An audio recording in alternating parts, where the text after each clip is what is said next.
Cultural moment of lost and found. Okay, so in Canada, you probably haven't. Have you ever seen this movie, Frosty the Snowman? It's popular in the United States. It's about a Canadian. His name is Frosty. He's a snowman, and he's frosty. Very frosty. I mean, but sometimes he warms up. He puts on a top hat and comes to life. You familiar with the movie? There's a popular song that goes with the movie. It's called Frosty the Snowman. It goes, Frosty the Snowman, bum, bum, bum, bum. Right. Have you ever seen the movie Indiana Jones? It's not Indiana Jones. It's comes around the corner. You never play this song. Frosty the Snowman. Indiana Jones comes around the corner and they play, bum, bum, bum, bum. Happy birthday! It's the same song for both movies. Like Frosty the Snowman and the Temple of Doom. Takes place in a greenhouse. Eating things. Just gotta get through. Alright, let's see. Oh yes, let's sing a song together and then we'll see how that works out. Are you ready, Tom? Alright. All the lions can eat my body, but they can't swallow my soul. No, no, no. My giants crash my party, but they can't get control. No, no, no way, no way,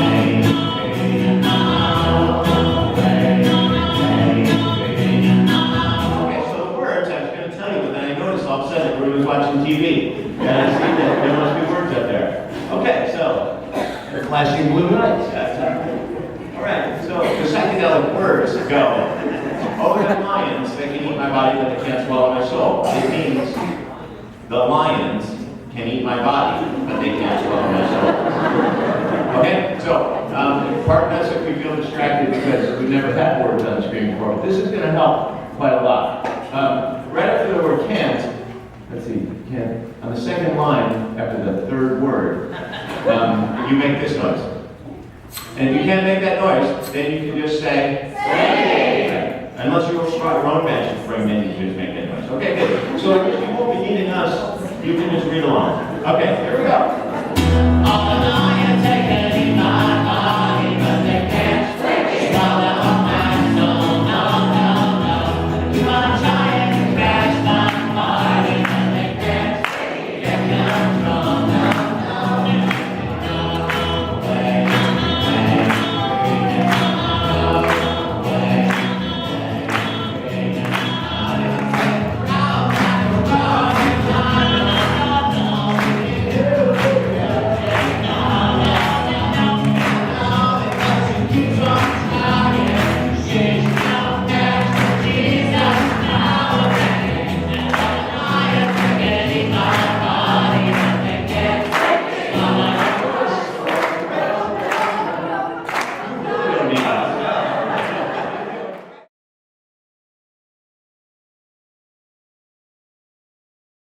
Hey, it's Michael from Lost and Found. It's George from Lost and Found. From Lost and Found. From Lost and Found. That's where we're from. That's what we are. And that's the band to which we belong. The band of which we are. Yeah, so we're just here with Tyler, and we've been talking about Canadian Lutheran World Relief and different ways that God inspires us to live in a way that's mindful of our neighbors. With an O-U-R.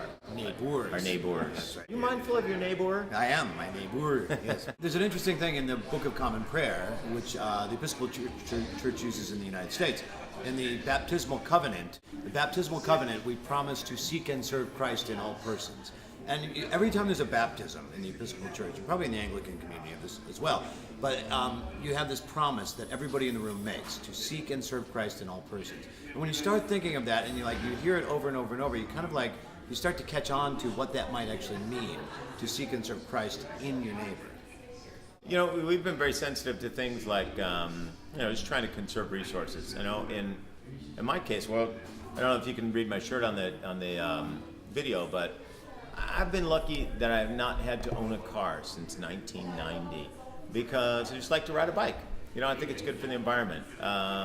I try to eat a fully plant-based diet because I think it's good for I think it's good for my neighbors around the world. George and I have had the good fortune to visit lots of different countries: Peru and Indonesia, India, Rwanda, and Canada. Canada. Yeah, exactly. We've been to Canada even. Part of our work is we'd like to engage people in getting to know their neighbors around the world. It's one of the reasons we established the Luther 500 Festival, because we think it's good for people to go to another place, another country, and be in an environment where they don't speak the language and see what it's like, to be a visitor, but also to appreciate foreign cultures and to engage with people around the world.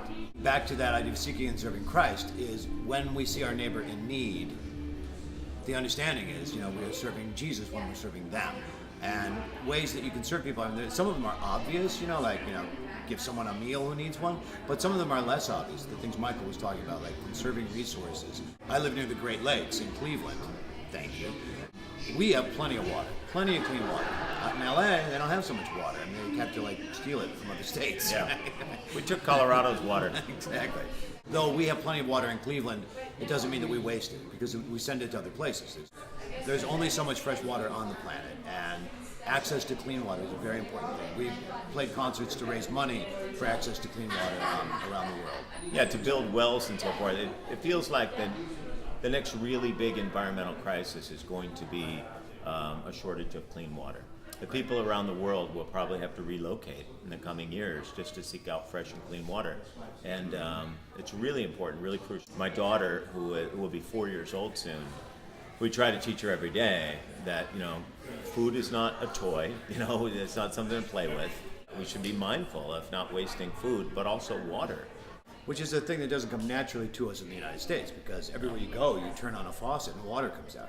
We can't even really wrap our minds around what it is like for other people, which is an important thing. Another way that is helpful for people who do have stuff, like water and food and medicine and schools and stuff, is to experience people's plight who don't have it, to educate yourselves to what it's really like around the world. We live in a world of abundance here in the Western Hemisphere. It's crazy compared to how other people have to live. Yeah. To the extent that we can encourage things like global encounters with places and people who live in an environment of scarcity, we think that's really a valuable thing.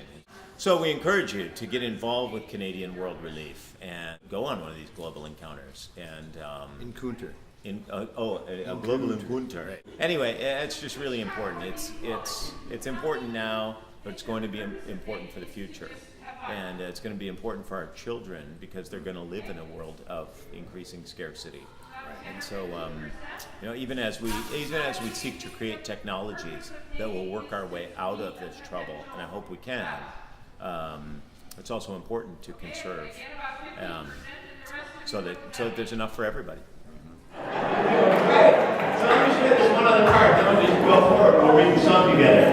So, the men's part goes 6 words: no way, they, be, and. Okay, just the men, you're going, no way, they, be, no way, they, be. Let me get that. No way, they, be. Excellent, sing about the men. Now the ladies, you sing with George, you say no, okay?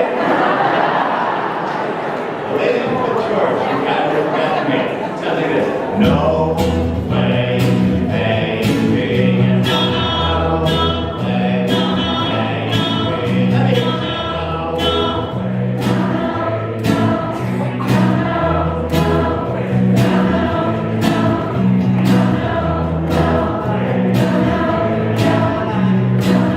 Okay, everyone's so great. So we got the men's part, the women's part, my part, George's part, the guitar. So you can say slinky, that's the German word for magic spring. Okay, I think we're ready to, we're ready to rock on. It's just a rock with an on-off switch. We turn it on before we sing.